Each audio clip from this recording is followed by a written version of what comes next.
Habis diperiksa kita dengarkan jantung bayi. Nggak boleh ketinggalan. Jangan sampai kita fokusnya ke nolong bayi lahir, tapi bayinya hidup atau enggak kita nggak tahu, nggak boleh. Ya, kita denyut jantung. Denyut jantung ini pusar ya. Kalau dia sudah di dasar panggul seperti tadi, kemungkinan dia ada di pertengahan seperti ini. Ya, simpan. Posisi ini bukan begini naruhnya, salah. Tapi begini. Awas jangan sampai inisiatif ya, tapi naruhnya salah. Begini naruhnya. Kita dengarkan dan harus peka karena jarang sekali yang langsung mendengar itu denyut jantung janin karena akan kecil, harus banyak latihan. Normalnya berapa jantung janin? Ayo, normalnya berapa?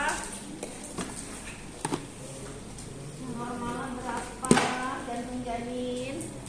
Kan kemarin AEC udah kan hamil, periksa denyut jantung dan leopard udah kan? Lupa Bu. 10 120 sampai 120 sampai 160 kali per menit. 2 kali kencang banget berarti ya? Kita, ya itu normal, nggak boleh kurang dari situ atau lebih. Oh ini plastik tuh. Ya, oke. Kalau sudah di DJJ, kita coba untuk meneran ibunya. Bu, coba ngeden Bu. Tapi belum pakai headphone ya, kita hanya mencoba dulu. Ya, ayo coba Bu ngeden Bu. Gitu. Tuh Nek. Ya, ngeden ya.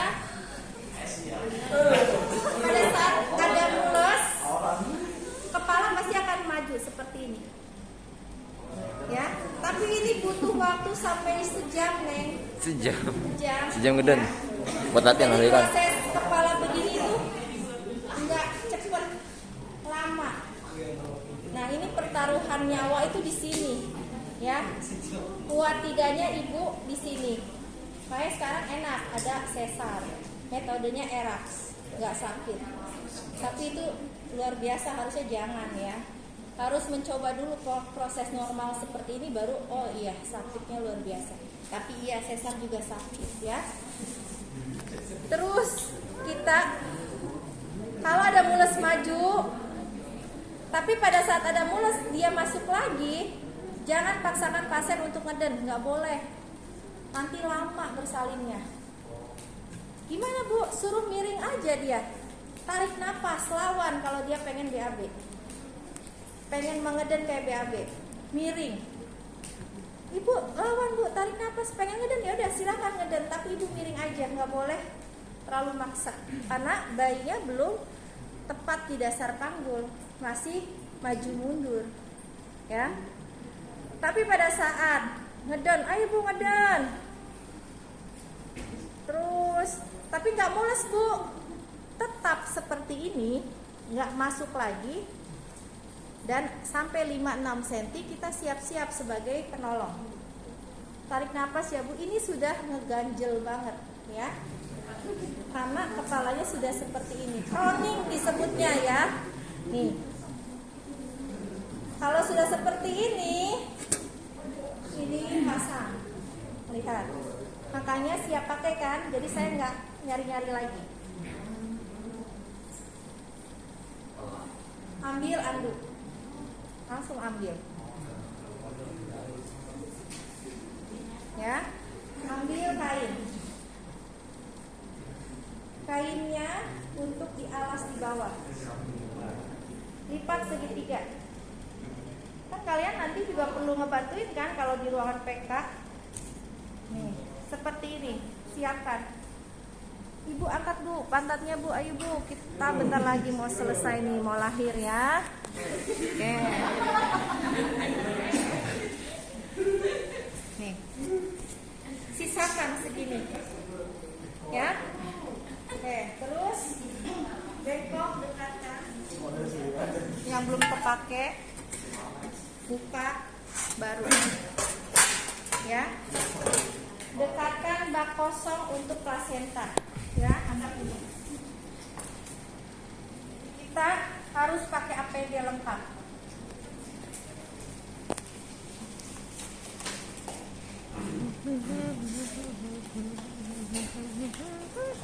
Ya, pakai terus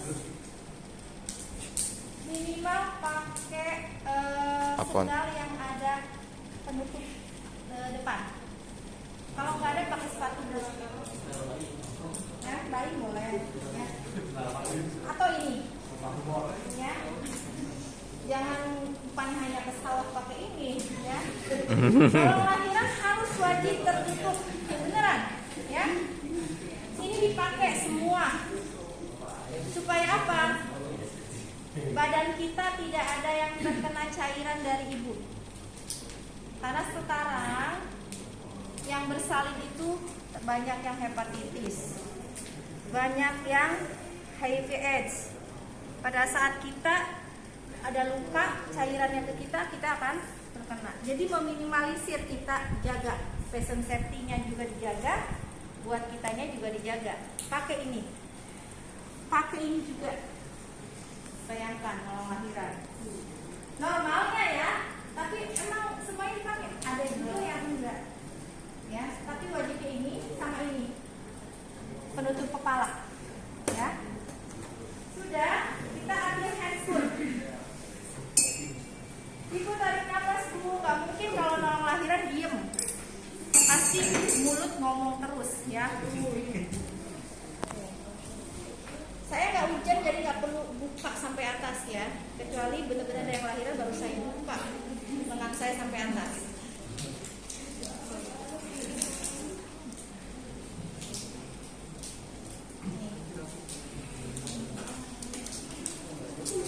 Pakai handphone ya.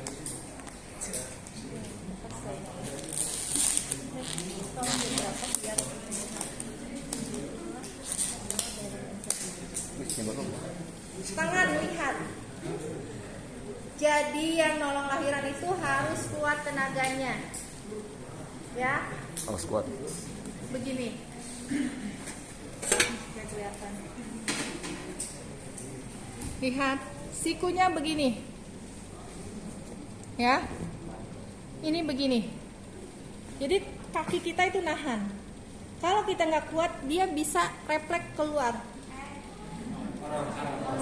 Ya, ngebrojol. Ya. Akibatnya apa? Ada akibatnya. Bisa robek sampai ke anus. Ya, jadi ini harus ada tekniknya begini. Menahan, oke, fokus lagi sini. Ya, bentar ya. Tahan perineum. Ini perineum, ya, tahan. Ini begini. Kamu dorong sini. Dorong supaya ini bisa. Ibu ngeden, Bu. Terus. Terus.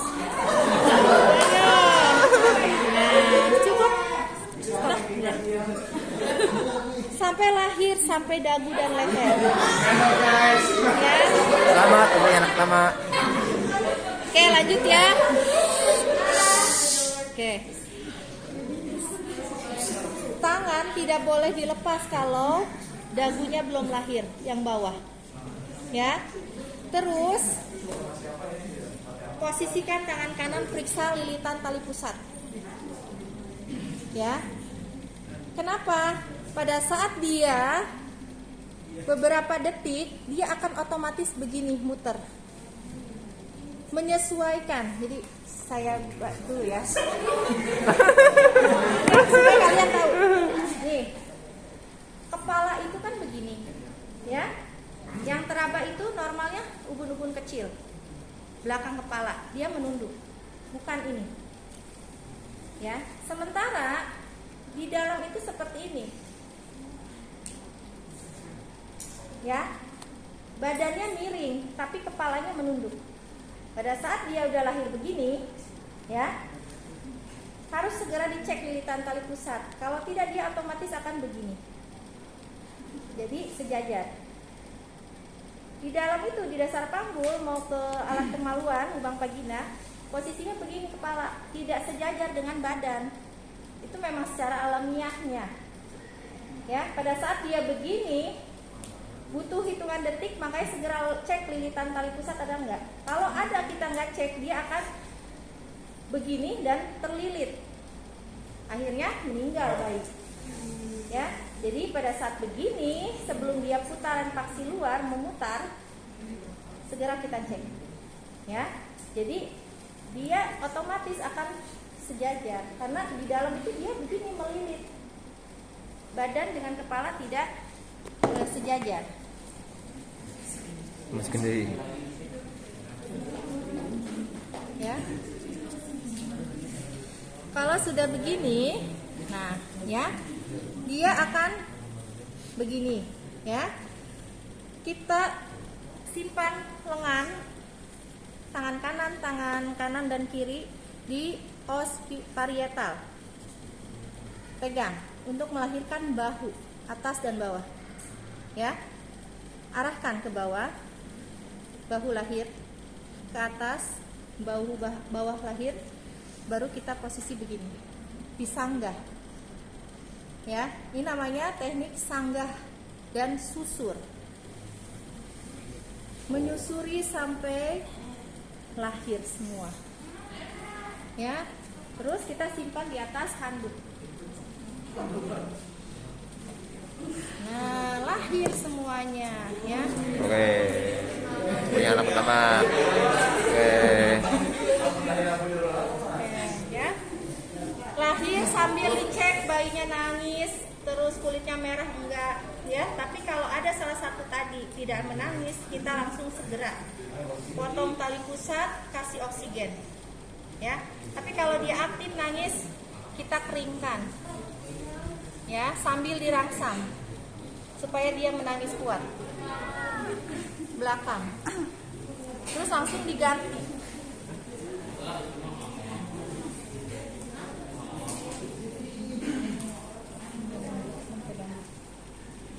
Ini simpan. Oh, ini tayo. Sorry. Nah, kita ya. Terus bayi udah lahir, tapi tali pusat belum dipotong kan, masih nempel. Sebelumnya kita menyuntikkan oksitosin, ya, di paha untuk membantu proses lahirnya plasenta. Ya, sebelum disuntik wajib dicek apakah ada janin kedua atau tidak. Karena kalau kita sudah nyuntik oksi, porsio itu akan gampang menutup. Ya. Akhirnya kita cek di daerah fundus. Taunya dari mana, Bu? Taunya kalau lahiran tanpa ada bayi kedua, fundus uteri tinggi rahim itu sepusat atau 2 jari di atas pusat normalnya. Tapi pada saat melebihi tinggi fundus tersebut, berarti ada kemungkinan janin kedua kah? Tumor kah? Kita nggak tahu. Ya. Kalau diperiksa normal, langsung kita suntikan di paha luar. Suntik ya, Bu. Langsung semuanya. Terus kita simpan kembali. Baru kita potong tali pusat. Ambil klem. Ya. Sampai 5 cm di atas pusat kita klem.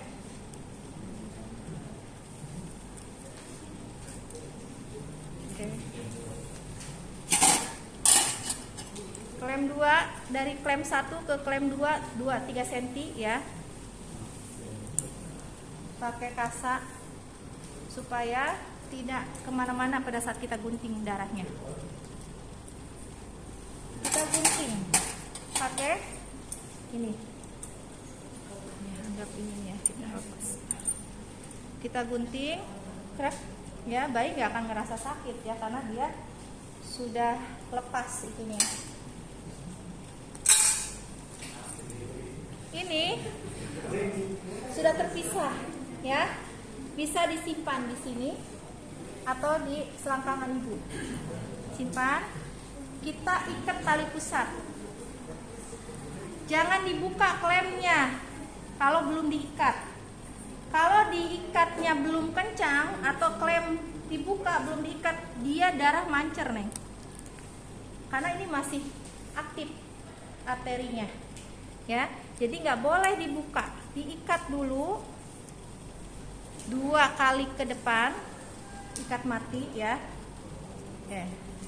Tangannya begini, ini kencang, ya. 1, 2, depan terus ke belakang ikat sama 2 kali. Ya, baru dilepas. Nah, sudah. Tahap selanjutnya lakukan IMD, inisiasi menyusu dini.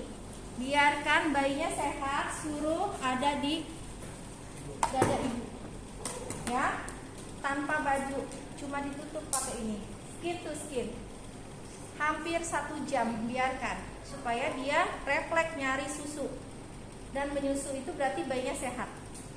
Nah, sambil IMD kita lanjutkan untuk melahirkan plasenta. Masuknya tanggal berapa? Oke, baik pertama. Ya, ya.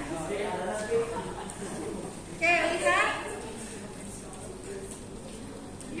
Lahirkan plasenta tadi suntik oksi ya. Cara kedua adalah PTT. Peregangan. Lanjut ya. Peregangan tali pusat terkendali. Itu teknik kedua untuk kala 3. Regangkan. Ya, tangannya begini. Tangan kiri tekan ke arah kranial, dorsok ke bawah, arah ke kranial, tekan, harus kencang dan kuat. Karena kenapa? Pada saat kita melahirkan ini tidak bergerak, uterus itu biasanya ke bawah keluar. Kalau sudah uterus ke bawah keluar, itu akan sulit direposisi, ya. Dan biasanya ibunya nggak kuat karena rasa sakit, akhirnya meninggal. Ada yang kayak gitu, ada, ya. Akhirnya nyampe rumah sakit sudah dimasukin kembali oleh dokter kandungan, ya, karena ke bawah keluar, ya, karena teknik yang begini PTT-nya salah. Akhirnya ibunya meninggal gara-gara lahirin plasentanya salah. Kalau benar, ini ditekan ke bawah, arahkan ke bawah, arahkan ke atas, ya. Kalau panjang kita pindahkan, jepit dulu, dorsokranial bersamaan, arahkan ke bawah, ke atas, lurus. Kalau sudah seperti ini lepas, putar searah. Nggak boleh main tarik karena ini adalah lembut, gampang robek, ya. Jadi kita sampai dia keluar otomatis ngegleser, dia itu seret gitu ya, karena ini halus banget ketuban. Kalau tertinggal selaput ketuban di dalam, itu akan terjadi perdarahan dan akhirnya dikuret. Kasian kan? Kuret itu masukin alat supaya dikerokkan, dikeluarkan sampai selesai. Oke, belum selesai. Lahir plasenta, simpan plasentanya terserah di mana, tapi tangan kiri kita langsung ke perut ibu, nggak boleh enggak. Segera. Ini yang ketiga, masase segera 15 detik. Uterusnya nggak boleh enggak, karena kalau tidak langsung akan terjadi perdarahan. Uterusnya capek karena proses bayi, ya, ngeden. Ini harus segera dilangsang, otomatis sama tangan kiri kita. 15 detik aja. Kalau sudah sampai keras kayak batu, baru kita periksa plasenta. Ini bagian fetal karena nyambung ke bayi, ya. Yang ini di dalam itu bagian maternal. Nih.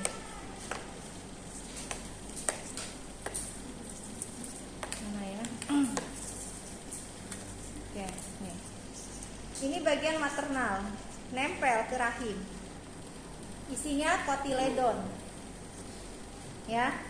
Ini harus dicek. Harus lengkap, harus mulus seperti ini. Kalau ada bolong-bolong berarti ada yang ketinggalan. Kalau ada yang ketinggalan, tenaga kesehatan atau yang sesuai dengan kewenangannya masukin jari. Ya, masukkan untuk dikeluarkan, dibersihkan. Sakit pasti, namanya juga tangan semua masuk. Iya, ya. Kalau sudah diperiksa dan yakinkan lengkap plasenta dan ketuban dari selaput, simpan pakai plastik. Ya, taruh di wadah. Mau dibawa pulang sama keluarga mah enggak? Ya, disesuaikan dengan adat istiadat masing-masing. Simpan. Terus kita baru ke kala 4. ya. Kala 4, tangan kita banyak darah ya. Nggak perlu ganti handstone, tapi kita ke larutan klorin dulu. Celupkan, bersihkan. Dan harus ada satu bak yang ada air DTT. Bersihkan. Ya. Terus dielap pakai handuk. Ini nggak perlu diganti handstone-nya. Ya. Elap ini bukan elap untuk ibunya, tapi untuk handstone kita untuk observasi. Simpan. Kita cek kontraksinya. Yang diobservasi kontraksi. Sambil kita masas. Darahnya yang keluarnya banyak enggak pada saat kita menekan begini? Kalau banyak berarti indikasi ada yang ketinggalan, selaput ketuban atau plasenta. Terus darahnya enggak banyak ya. TFU-nya sesuai, sepusat. Kandung kemihnya kosong. Kalau kandung kemihnya penuh, pakai ini. Maksudnya ini fungsinya, bukan kabel ya. Ini kateter kalau penuh karena harus dikeluarkan supaya tidak mengganggu kontraksi. Keluarkan, kalau nggak ada nggak usah. Sudah selesai di sini, cek ada luka nggak jalan lahir. Ada robekan nggak? Ya, kalau ada robekan, kita siapkan alat jahit dan anestesi tadi. Ya, kalau tidak ada, kita titipi tanda-tanda vital, ya, tensi, nadi, pernapasan, suhu, dan dicek proses bayi pada saat IMD bermasalah enggak. Takutnya kita fokus ke ibunya, bayinya biru. Kalau udah dicek semua, baru kita membereskan ibu. Ini bagian terakhir ya. Ibu, saya rapikan ya. Ini darah banyak, kita simpan. Kita elap ya. Elap pakai air sabun. Dari sini. Oke. Pakai bilas air bersih ya. Oke. Sampai ini bersih. Oke, perhatiannya lagi. Sudah dielap, ya. Bednya juga kita harusnya ada semprotan klorin, ya. Ke APD kita, terus ke bed, dielap, ya. Terus ambil alatnya, simpan dulu, jangan langsung direndam. Berapa lama merendam alat di klorin? Saya tanya. Berapa? Berapa lama? Gak hafal juga. Berapa? Merendam alat di larutan klorin berapa?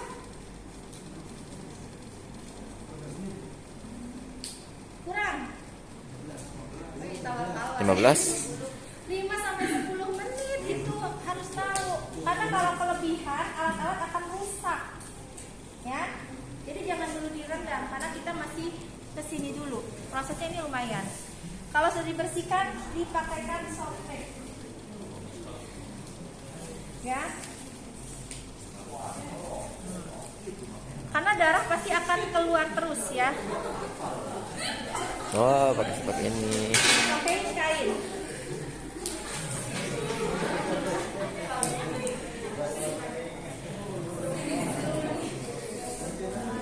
Pakai ya, samping sari.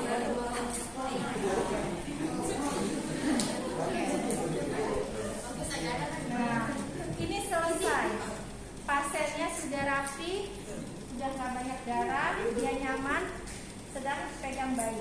Kita baru rendam alat, pisahkan ya. Direndam selama 5 sampai 10 menit.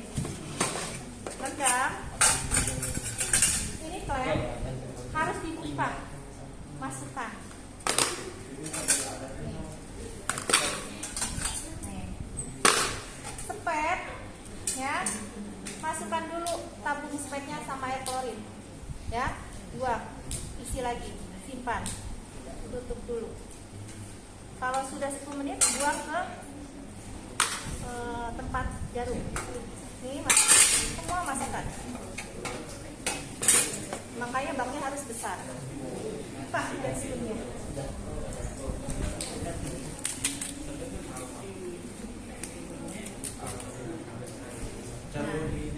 Nah, selesai. Nunggu alat di 10 menit, kita isi semua hasil yang sudah dikerjakan ke lembar partograf. Ada kerjaan lagi, ya. Partograf adalah alat untuk memantau kemajuan persalinan dalam bentuk kertas, ya. Isinya apa? Dari kelas 1, 2, 3, 4 di situ. Kita tulis dokumentasinya di situ. Siapa yang pakai? Semua tenaga kesehatan. Jadi bukan hanya personal bidan, bukan, semuanya, ya. Jadi persalinan kelas 1 sampai ke 4 itu taruhnya di partograf. Oke, cukup. Itu persalinan prosesnya. Udah matiin.